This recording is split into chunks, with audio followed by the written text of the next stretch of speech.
Damn, son, where'd you find this?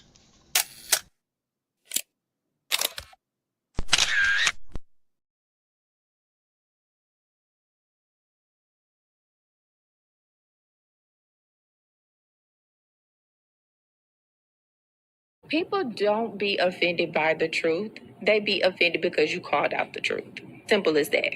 They don't want to hear any other narrative that makes them look bad. One thing I can't stand at this big grown age is somebody who act like cause and effect does not exist. Like, yes, your actions caused this outcome. Yes, what you did lit the match. Like, why are you surprised and playing victim? Guys, Chico, they never lied. That's how you know somebody doesn't respect you. They listen to reply, not to be understood. They cut you off. They minimize what actually matters to you. They laugh at your boundaries, and then they call you sensitive when you try to hold the line. They show up late. They cancel last minute, forget the things you've told them, because in their world, your time, your energy, even your voice aren't a priority. They're just an option. You see, there are two kinds of people. Those who adjust when they realize they've actually hurt you, and those who expect you to adjust so they don't have to change. You don't need to be disrespected loudly to be disrespected deeply. Sometimes you'll see it. It's just in their tone, in their patterns, in the silence after you're known. Respect isn't what they say when they're watching. It's how they act when they think you'll tolerate it. Mantra, slave song, slave ship, rip skin, made me rip bones. But no matter how close I am, my ancestors speak. They tell me the tide isn't run on us like we're weak. I haven't been getting sleep, longing to sing until I surpass peak. Until they think we are equal, please. All I want is peace. My ancestors beat drums until their bones would bleed, begging the generations remember our story. Good morning, good morning, good morning. Peace and blessings to the people. Happy Friday. What's the word? How y'all doing today, man? We made it one more. Shout outs to my writers, poets, content creators. Later on, the open mic returns. Tap in if you're in the building. We got a lot to cover this morning, man. I'm just grateful to be here. Coach, Grand Risings to you, sir. How you feeling? Hey, good morning, man. Feeling good. Appreciate you having me this morning. How about yourself? How you doing? I'm good. I didn't want to get out that bed. It was like that cool air. It kind of just make you just want to stay bundled up. You don't really want to move around too much. Right. So it took me about a half an hour to just prepare myself to get out that bed, but I did, and I'm glad that I did. So yeah, man, we here. Yeah, no, I hear you, man. Especially if you got one of them down comforters, man. Nice thick blankets, sitting there relaxing. I understand that. Sometimes you got to move slow, man. You ain't always got to move fast. Start out slow and get that day going just right. Right. Well, look, man, I got this clip, man. Man finds woman locked in dog kennel in neighbor's yard. I be looking for some outlandish, outrageous type stuff. Some of it really be, I can't really believe people do this. Other videos be like, I can't really believe people said what they said out their mouth. The one that I wanted to do, you saw it. We're still gonna tap in on that one, but I forgot that I had this one, and so I'm gonna put it up on the big screen. I'm gonna let it play, and we just gonna go from there, man. This is some crazy shit. Yeah, let's do it. Crazy time, crazy world. Give us something to talk about this morning. You're not here. What are you scared of, Emily? She's walked into a fucking kennel, bro.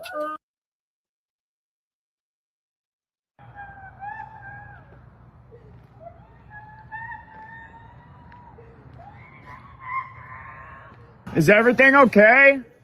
Can I put my dogs up? I'm scared, brother. I'm scared. What are you scared of, Emily? Yeah. What Yeah. are you scared of? You locked your kid in a dog kennel. Yes, because she's tearing up everything and pissing You on really everything. think locking a kid in a special need kid? A special need kid. Locking her up in a dog I'm kennel? gonna put this dog in there. No, you understand how that is on a special needs kid? To where I get home and I hear somebody screaming like that? Just breathe, okay? Help is here. Help is here. You're okay. This ain't gonna happen to you again. We got you help, all right? What's your name? I'm Justin, okay? You see this on crime TV or, movies and stuff like that. And I didn't think that it being this close right there, that it would happen in my backyard. But like they say, you never know who your neighbor is. You know.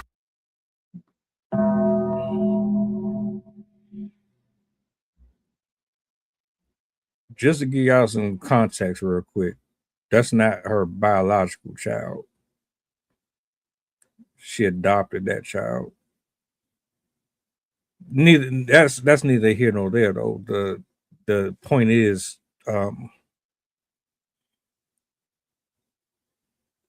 this child has a disability,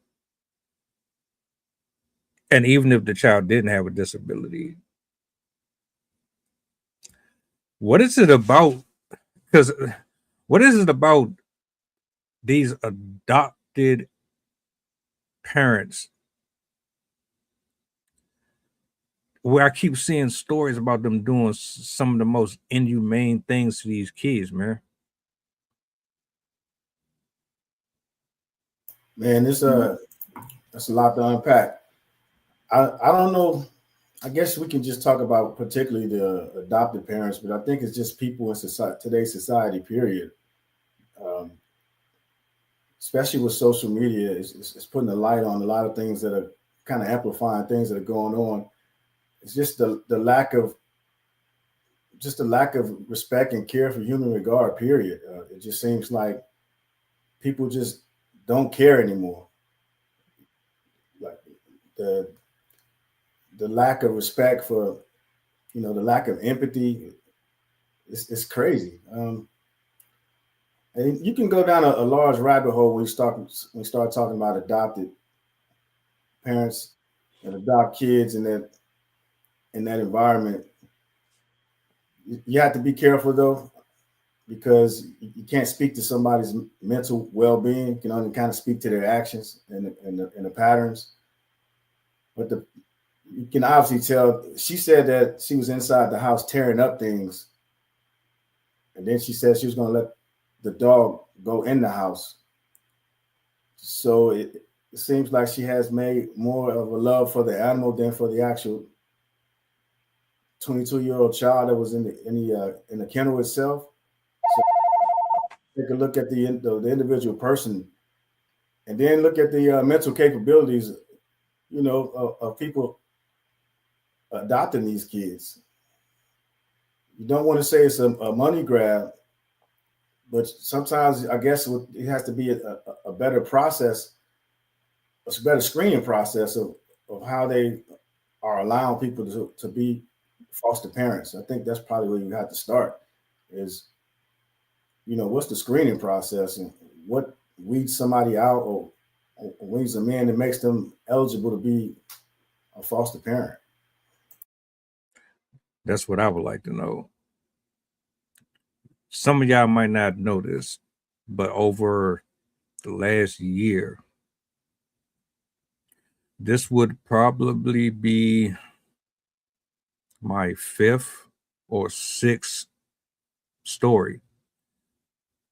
Either I've done a reaction video to one or I've done a live stream on this.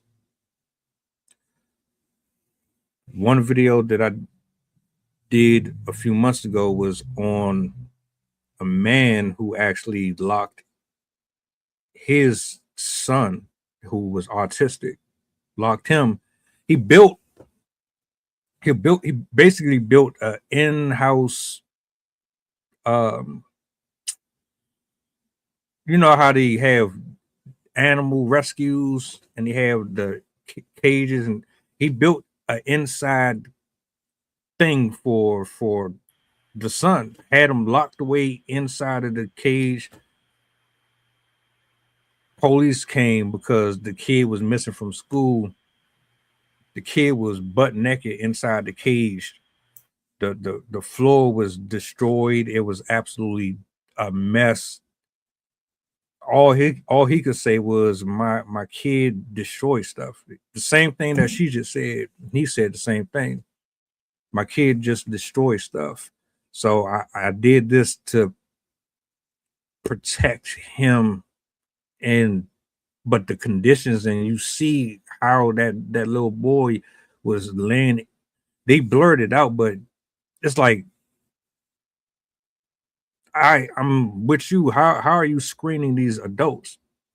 I did another video where the foster mother, she put a lock on the refrigerator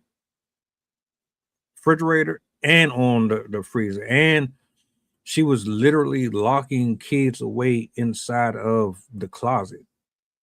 Sometimes they would be in there for days, and she would barely feed them, to the point to where you had two of them running away. And it's like, I know it ain't all foster parents, right? But the fact that we have way too many of these stories is telling me that someone's not really doing their job at all. Yeah, definitely. I'm sure, and I'm sure somebody's out there doing case studies, as far as for legal repercussions, for child neglect cases versus, the supportive interventions. And that's definitely something that should be highlighted, definitely shed a light on. And then just, probably going more into debt and educating people about the Child Welfare Act, and the implications for special needs parents. Because I think if more people were more familiar, then they will probably, that whole thing, see something, say something, kind of like that gentleman in the video. I would be curious to wonder how many more people in the neighborhood heard out the outcries from that child inside of that dog kennel and ignored it, right? Because it took that individual being courageous enough to see something, go explore it, and then call the cops or the authorities, whoever he called. But I definitely would be interested, to know the backstory in that neighborhood and how many people did not identify that problem. And that would probably shed some more light and insight on some of the issues that you have, within that community. Not just necessarily saying the neighborhood, but just in the foster community and people hearing those type of things and just turning the a deaf ear to it, no pun intended. Another thing that's sad here, a lot of these folks that are adopting these kids, they're only doing it for a paycheck. So you got bills and you have all these expenses. You don't even have the same level of concern or consideration for the well-being of these kids that you're taking on. You just want that first of the month and that 15th to come through so that you can maintain this unhealthy lifestyle that you live. Whole time you got kids that they're sick, maybe not direly sick, but they have things going on that requires constant care. You don't really seem to be concerned about that. I know it ain't a lot, it's not a majority, but it's a lot of them that just care about that money. But I do think that what you said about the neighbors and the area in general itself, the tribe is we've said that before, the tribe is missing. You don't have people looking out their front door, out their window saying, hey, I see something suspicious around your house. You might want to look into that. I'm hearing a lot of fighting next door. Can you send somebody over to such and such, such and such? You don't really see that too much anymore either. So that's definitely a concern. When you say training, right, or educating these foster parents or potential foster parents, Do you think that's missing? Do you not think that they do it now, or is it kind of we're just gonna try to get you into a home as fast as possible? We're not really too concerned about whether or not you're in the right environment or not, because TV make it look like they're very strict, like they put you through a whole process. Then you see stuff like this, and then I'm like, well, you really can't be doing that if this right here is happening. I think with everything and every system, by default, you have to have training. Now, that doesn't speak to the actual value of the training program itself, and also the instructors that are delivering the training. So there might be training involved, but and again, it all comes down to human error. So it would depend on the follow-up, the feedback given to the actual parents and the child to and both from the actual organization. And then, I know they do have visits, whether they're surprise visits or, unannounced visits or they're scheduled visits. You know how that can be. If it's a scheduled visit, then we're all going to put on our best clothes, our best behavior. And then we, as you like to say, cosplay. You're going to perform when they come out there. You're going to perform for the inspectors, the old dog and pony show. But there's different programs that they have out there. So I don't know necessarily about the training, but I definitely would say, if you look at the patterns, and you just mentioned two situations where both of the parents referenced that the children were destructive in the home, and their first reaction was to put them in a cage, or that seems to be, if it wasn't the first reaction, that seems to be the reaction that was most sustainable, the one that they probably got the most, they got the most relief from the child, because that way they were restricted and confined to an area, and they didn't have to necessarily maybe worry about them during that particular time because they were caged, locked into the cage. But there's different programs out there. What you just mentioned in those two situations, they have one that's called the Parent to Parent USA, and that organization, it provides peer support through a networking of parents who have similar experiences or similar challenges. So I would say something like that, if they're keeping the tabs on and they identify that the pattern of people secluding or putting them in cages might not necessarily be the best course of action. Let's look at some of the other things that other parents that may have went through similar things and how they kind of went through the process. And also maybe a funding issue, because we know everything with the government is always about funding, not necessarily having enough money and resources. So that could be an issue as well. So one of the things I would say is, again, to those parents that are probably out there struggling and identifying, and also the workers, is, to raise the flag, as we talk about so much now with red flags, is identify the problem, and then, maybe we can outsource and you maybe subcontract to provide some better answers and some better solutions than, locking and securing them inside of a cage. Because also being a foster parent, I'm not saying by any means that's an easy task. So put through whatever the stress, but that you're taking on by bringing in another human being into your home, and not necessarily might not be equipped to deal with the personalities and the medical conditions that come along with that. Now, that's something that, they should have thought about, and I'm sure they would ask thousands of times, or maybe hundreds of times, or 20 times before signing that paperwork and finalizing it. But maybe they didn't realize it until they got in that type of environment. So I would, again, try to figure out where everybody's coming from with the same analogy of locking them in a cage or in a room, and try to find better course of actions versus isolation. Wanted to bring this up real quick just for educational purposes, or just in case nobody really was really aware of this.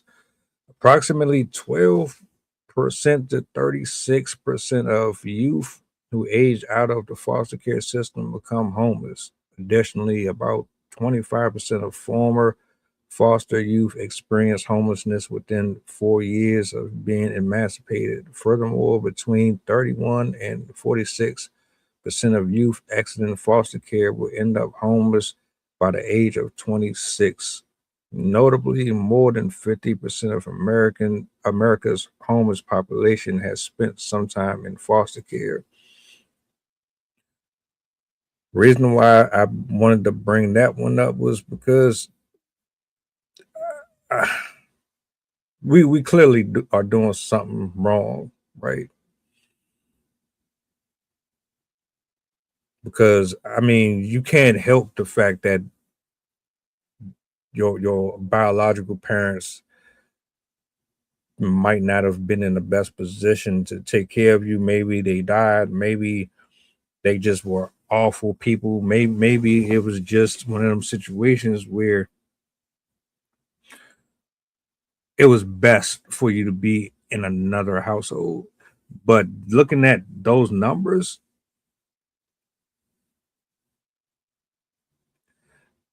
if I'm going to take a child away from their family and put them in another house, I thought the whole purpose was to put them in a better position than the one that they left from. I could be wrong. Maybe that's not what I just lost translation, because you take me out of danger to put me in more danger, or you're supposed to be protecting me. This was an evil man. This was an evil woman. They were abusive. They were neglectful. They were this. They were that. You put me in a brand new environment. I don't know nobody.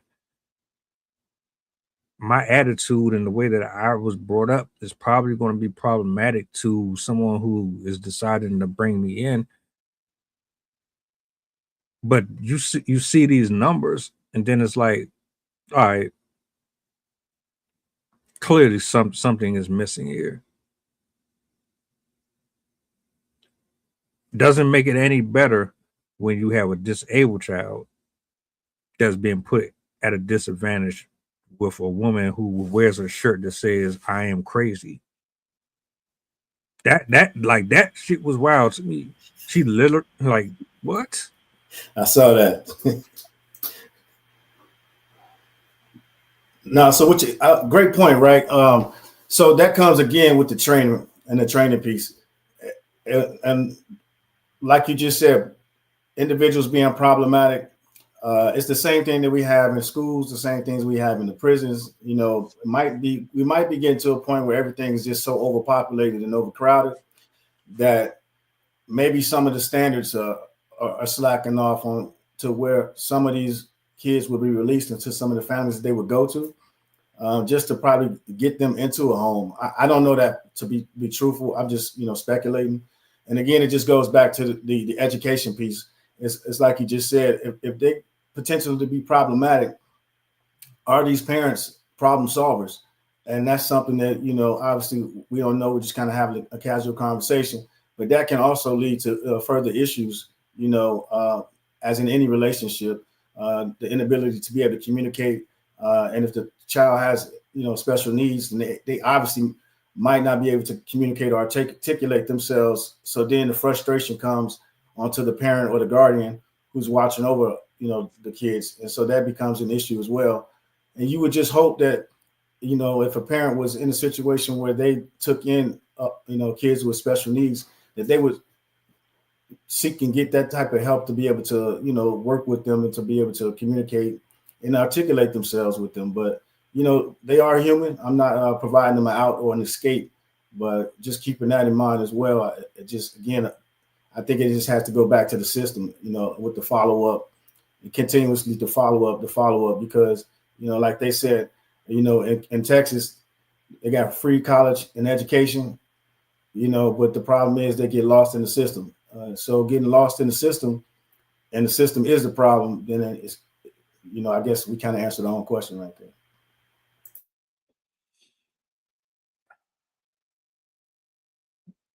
I see so many stories, hear so many about the abuse. Are people just taking jobs that they shouldn't have? I granted, we all got to work.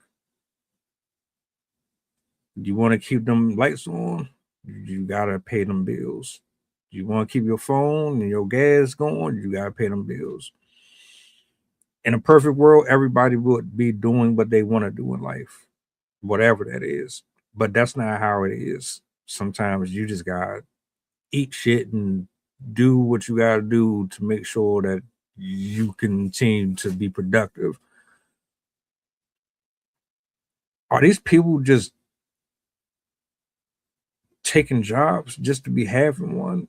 It feels almost as if like, man, I don't really want to be here, but I need the money, my nigga. So I'm just gonna do it anyway and get my check and go home. Because that's how I feel. And I've been that person. I've been around people like that. I'm gonna do the bare minimum. I'm gonna do enough to get paid and go about my business. I don't have the same concern or care about customer service. I don't really care about being a people person. I'm not trying to be the best toilet cleaner, et cetera, et cetera. I just want to do everything by the book. I'm not doing extra. I'm not going above and beyond. You get what you pay for, and I'm out. Are we just like, I don't care no more? Yeah, again, I can't speak to the mindset of people, but as you said, the patterns is definitely there, especially since COVID. I think it's more or less a lot of people are just over the fact that they have to go to work every day, over the fact that they have to, work for the bare minimum. The taxes are going up, inflation's kicking everybody's behinds, and that's actually not everybody's employed.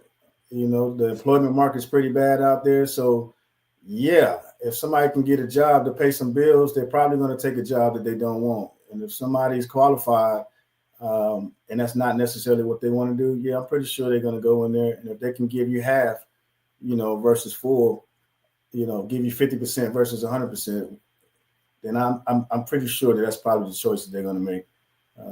Not saying that's good, bad, or indifferent, but just the way people feel right now, it's a lot of people that's not doing good. A lot of people that's, depressed. A lot of people just, financially, emotionally, spiritually, mentally drained, in this economy today. So I definitely think, the question you ask is a lot of people going to work and probably just doing the bare minimum.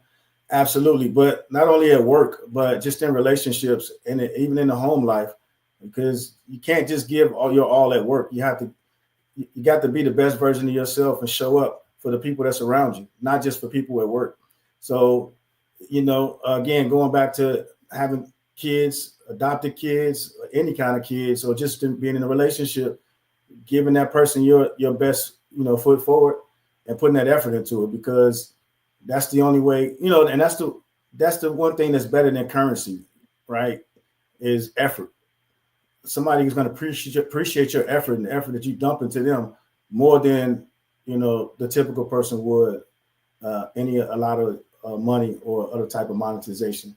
And then it's reciprocal. If you put the effort and you pour into me, then I'm going to do the same with you and making sure that I can, again, reciprocating that relationship, and then we can, continue to be a unit and a responsible unit, a progressive unit, and make sure that more people in our environment, they can continue to vibe and feel our energy. Then now we're affecting the community in a positive way. So yeah, I think it just might be the way that everybody kind of feels today, what's going on, but you still got to push through it, keep your head up, and keep leaning forward.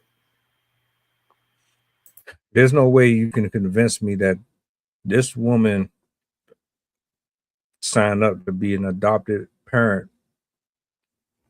The caseworker didn't talk to her. They didn't have a number of conversations.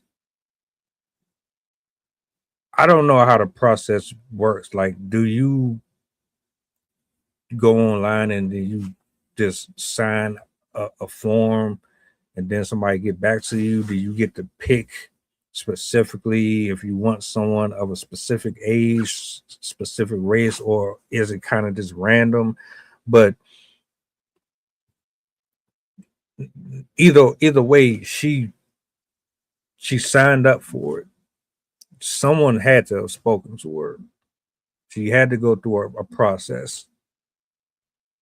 You come to this 22-year-old, you got to have all the information, their details, where they're from, what their conditions is, what kind of medications they might need, all the background.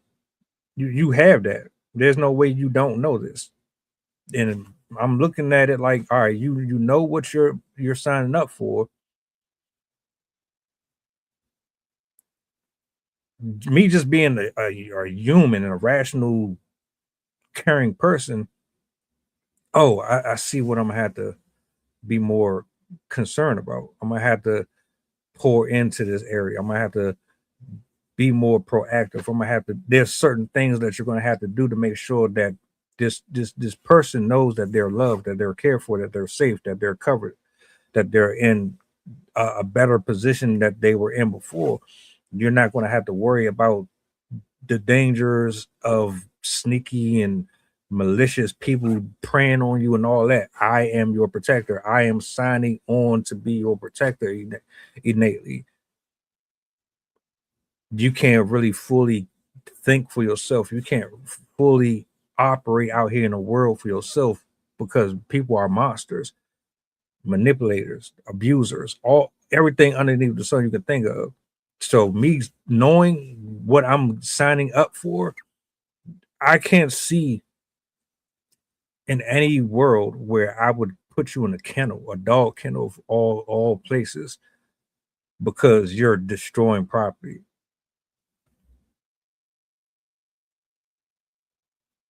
At 420, a woman adopted a foster parent. She adopted a 22-year-old. The 22-year-old has a disability. She doesn't know how to handle it, allegedly. So what she does instead is she puts the 22-year-old in a dog kennel in her yard, in her backyard. A neighbor hears the cries and the screams from the 22-year-old, confronts the woman about it.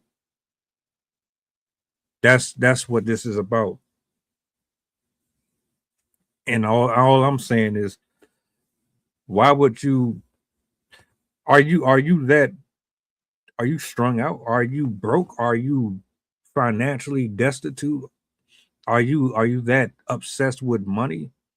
Are you that down to the point where we will sacrifice other people for our own advances just so we can maintain our own financial security? Is that where we at now?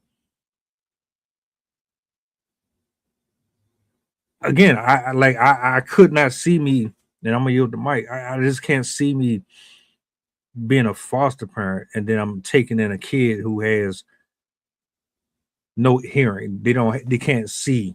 Their sight is gone. I take you in, but I'm just collecting. But I'm not helping you walk around. I'm not helping you understand how to read Braille. I'm not helping you how to be okay with being blind legally.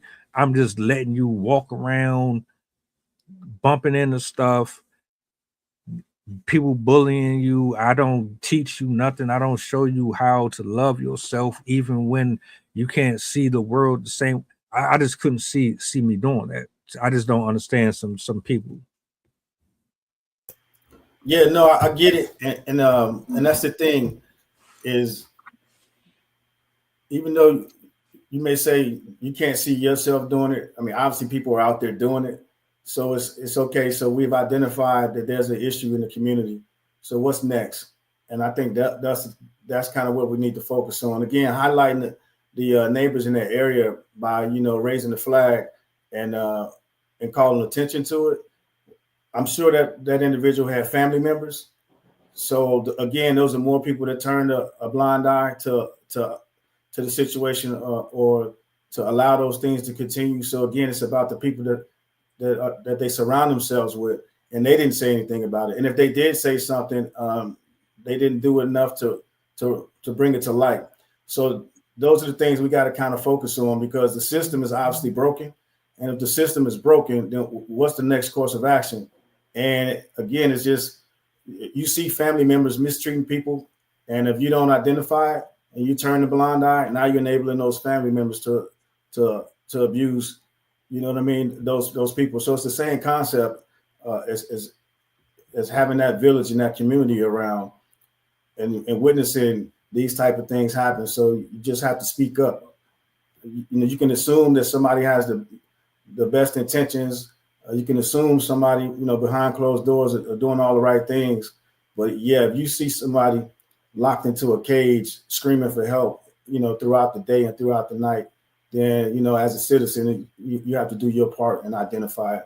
And then for all the people that's out there that may be going through some things or they are witnessing some things, and if it's not morally or legally right, then, just ask the question, hey, look, what's going on here?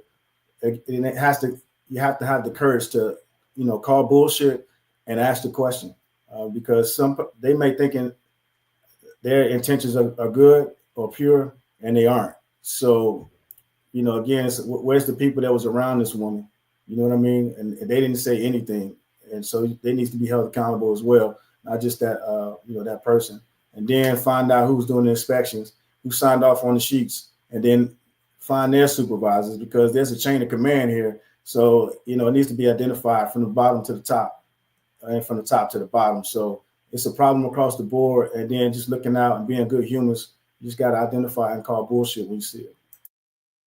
See something, say something. We got this thing about minding our business. Oh, it's not happening in my house, so why should I care about it? Oh, that's their problem. Let their family deal with that. I don't want to be labeled as no snitch. I don't want to be labeled as this, and I don't want to be labeled as that. Did you not just watch them literally put their hands on this person? Did you not just see that child walking 10 blocks to school with no shoes on by herself? That was another video I just watched. I'm gonna try to find that video. I think I saved it. Some random dude was driving. He sees a little girl with no shoes on walking in the snow on 10 blocks to school. He gets out the car. He doesn't get her, put her in the car. He just walks with her the 10 blocks to the school. Get her to the school. Nobody knows where the mama was. Come to find out, the mama was on social media. The mama was on Instagram and TikTok making videos. But your child just walked with a stranger to her own school with no shoes on. No sister in sight. Nobody. So that kid could have got snatched up easily. You know how predators are now. You know trafficking is real. You know this stuff is going on.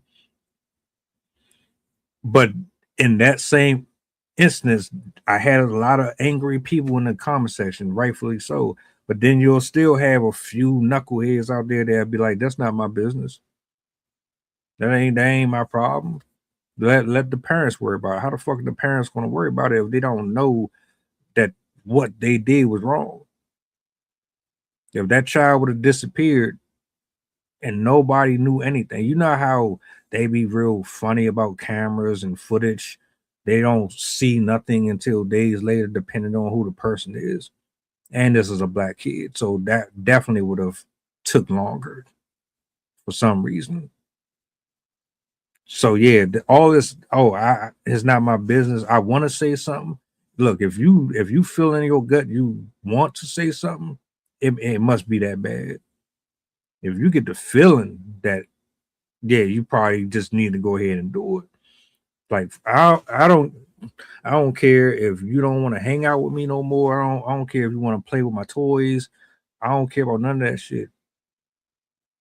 You need to be held accountable. Whether it's prison time, maybe you need them taken out the house. Maybe I don't know. Something has to be addressed with that. And I can't be of any kind of service if I'm not really being of any kind of service. There's no way I could just walk away from some shit like that. No, great point, man. Like you just mentioned, accountability, and that's what it starts and ends with. Is holding yourself accountable, and then holding each other accountable. And those are some of the things that we're kind of getting away from as a society is accountability. Again, with the cutoff culture, the cancel culture, I don't have to talk to you no more culture if I don't want to. Getting away from problem solving, just walking away from everything and just leaving things in shambles, right? And then not trying to figure out how to put things back together. It's something that we as a people are going away from. And then it just, each one teach one. Start by holding yourself accountable. And once you do that, you'll start to see things change. You wondering why things are going wrong? Take a look in the mirror. It's probably starting with you. And then look at the people you surround yourself with. If you're trying to figure out how you got so far gone without anybody saying anything, it's probably because you got a pretty crappy circle around you. Nobody holding you accountable to make sure that you stay within those boundaries and those guidelines of how you operate and how, we operate in society. So again, just want to throw this out there. So if there's anybody out there that, needs some help or is going through some things, a National Parent Helpline, 1-855-4A-PARENT. And that's a free confidential service that offers parents emotional support and guidance, and it'll connect you with a trained advocate. So if somebody's going through something out there, or somebody is, and they just need to get with a trained advocate, you can reach out to them, and that's a good resource to have, especially around the holidays. I'm glad you shared that. Matter of fact, post that number in the chat if you could. I'll put a star next to it and highlight it just for the people. We need to utilize every resource that we possibly can these days. I mean, these folks are getting paid to do a job. Let them do their job. And if they're not doing their job, then that's another conversation that we need to have too. You ain't stepping up and doing what you're supposed to be doing to make sure that these kids are going into these homes with the right intentions, because there's a lot of folks that are absolutely doing the complete opposite. They're put on the whole front like they care.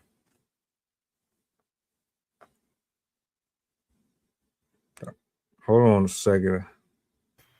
Yeah, go ahead. I got you. Like you said, man, people just, put on their costume, put on their mask, and continue to pretend. The law of the lid, you got to make sure you can pour into somebody, man. They got to be teachable, got to be coachable. And if they aren't, then they probably aren't the right ones that's, out there trying to be somebody else's parent. Again, you got to identify those type of things, and don't be afraid to jump in and offer a helping hand. And that's just, like you said, people turn their backs and don't want to assist anybody anymore. Back in the days, your neighbor used to help raise you. Your neighbor's neighbor used to help raise you. There was a Miss Josie, or somebody for everybody that was in the neighborhood that would call your grandma, and spread that word, snitch on you, tell on you. Before you know it, you was getting smacked for something you did 3 blocks away. Didn't even know that was going on. That's crazy. You got that number? Okay, there. Yeah, I see yeah. it. I see it. Oh, Sharice Gibson. Yeah. The man was on the road. He stopped, and then I don't know. I don't get it. Kids should not be walking. No, in 2025, kids should not be walking anywhere by themselves. Hell, adults can barely walk anywhere by themselves. Now, I don't know if it's because people don't think trafficking is a real thing. It's a real thing. Yes, it's happening everywhere, even in places you don't think it's happening. So I don't take stuff like that lightly. I don't care if you don't want to get out of bed. I don't care if you got the day off. Get your ass up and you drive them to school. You walk with them to school. You what you do not let kids go anywhere by themselves. We've gotten too comfortable letting them just be. You want kids to be adults so bad so that you don't really have to monitor them or something. I don't get it. They out here smoking and drinking and they run in the streets like what? Yeah, it's more or less of a it's more let's be friends now versus you know what I mean, establishing those boundaries, parent, child. It's more you're my hangout buddy, especially if you don't have a lot of friends per se. You know, what better friend to have than your mini-me running around, you guys doing the same things, shopping, whatever the case may be. You see a lot of that now, and a lot of it's glorified on social media. So again, social media being such a powerful tool, but great power comes great responsibility. You got to start focusing and showing some of the positive things online. How we're mentoring, we're empowering kids, but not enabling them to be the worst versions of ourselves or who we wanted to be when we were growing up. So I think it's a fine line. We just, again, just picking and choosing the things that you consume online as well. But it's nothing you can do. You're fighting against the algorithm. So, but if more people, come together and stop clicking on all that crazy stuff and start shifting and redirecting the way the algorithms work, maybe it'll work and maybe it won't work. But that's another solution versus another problem. So I don't know. What's your thoughts? I want to say this. Shout out to the foster parents, the aunties, the uncles. Shout out to the ones who really facilitate a healthy environment. I know we spent a nice little portion about some of the darker side of it, but there's some adults out here, man, that they step in and they are absolutely a blessing to somebody. They really treat them as if that's their blood. Go to the games. They have cookouts, sleepovers. They build forts. They talk about life.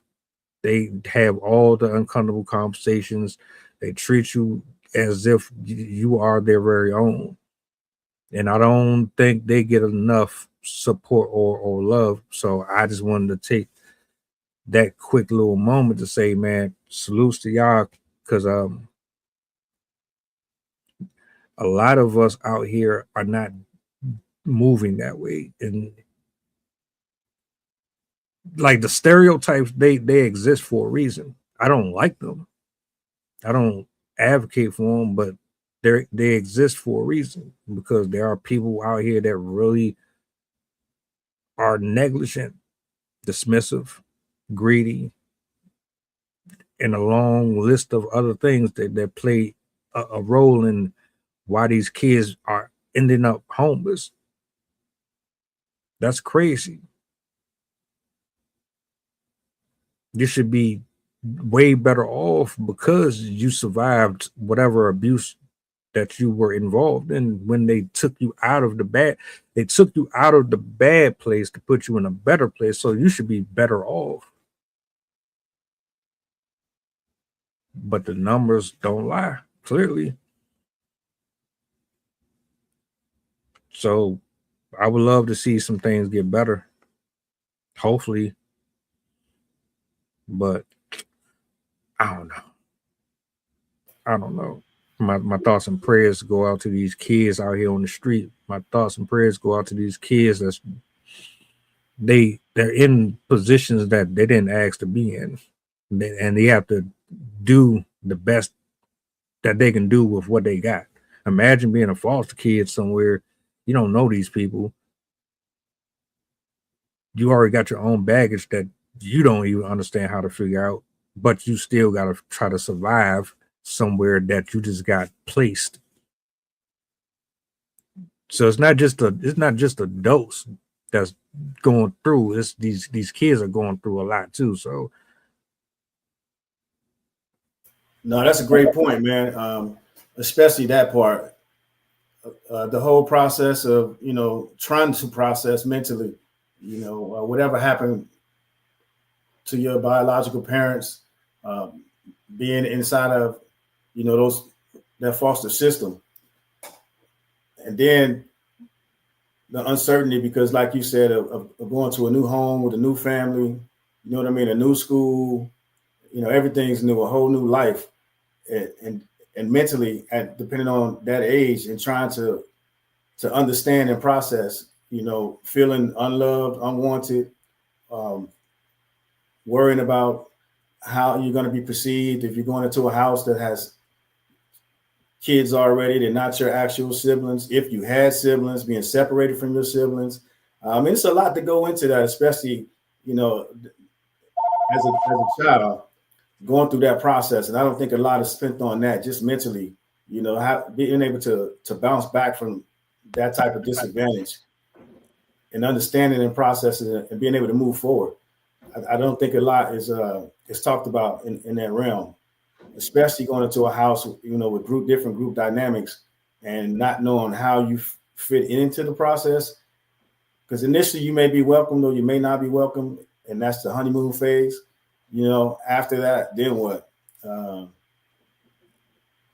If you don't necessarily know how to communicate yourself, if you have issues with authority, which typically you hear about, and so then now you got new authoritative figures inside the home with emotions attached to it.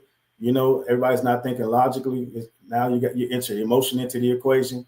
So it's a lot of things that can go wrong if not properly trained, like we talked about earlier, and if not properly educated. And then, with education, now you got to implement and execute. So just because you have the knowledge in your head, you actually got to execute it. And then, everything's good with balance. So you got to not be too hard, not too rough. And then again, thinking about, the people that might be in the area, the other people within the household, adding a new addition. How does that make everybody else feel? So it's just a lot of things in totality that you have to take in consideration that I think a lot of people don't. And it's definitely, it's a large thing to sign on to. And it's definitely, you have to go in with the right intentions. Like you mentioned earlier, if it's something that you're just doing for money, that's definitely not a good look. If you're doing it for money, there's no way you can develop empathy for the situation if you're already looking at it from a greedy financial standpoint. So definitely, all key things to think about, and as you encounter somebody in a foster program or you encounter foster parents, some things to look out for, or just being mindful when you're having those conversations, with those foster parents, the things that their house in totality has gone through. That's a lot. It's not like getting a new puppy, he pees on the floor and that's cute. You got a whole nother human being that you have coming into your home that you have to nurture, you have to take care of. You have to provide some nature because you don't know what portions of nature versus nurture that they've experienced or lack thereof. So again, just, psychologically, it's a lot of things that you have to take in consideration. well said, bro. Well said. I hope y'all got y'all full for this morning. This was a definite important discussion. You'll have more of these. You definitely will. Yeah, man, you said everything that needed to be said there. I just want to shout you out. Shout out everybody who pulled up for the stream this morning. Appreciate y'all for hanging out with us. Again, tonight is the open mic. So if you into the open mic scene, tap in with us. Have a good time, couple laughs. We up out of here, man. Y'all enjoy the rest of y'all day. Do me a solid before y'all go, if you don't mind. What's the goddamn button back? Peace. Oh, and my thoughts and prayers to Joey Gladstone. My man was in the hospital. I don't know if he's still in there right now, but he going through something. So thoughts and prayers to him, man. We out. Prayers. Mantra, slave song, slave ship, rip skin, made me rip bones. But no matter how close I hide, my ancestors speak. They tell me the tide isn't front on us like we're weak. I haven't been getting sleep. Longing to sing until I surpass peak. Until they think we are equal, please. All I want is peace. My ancestors beat drums until their bones would bleed. Begging the generations remember our story.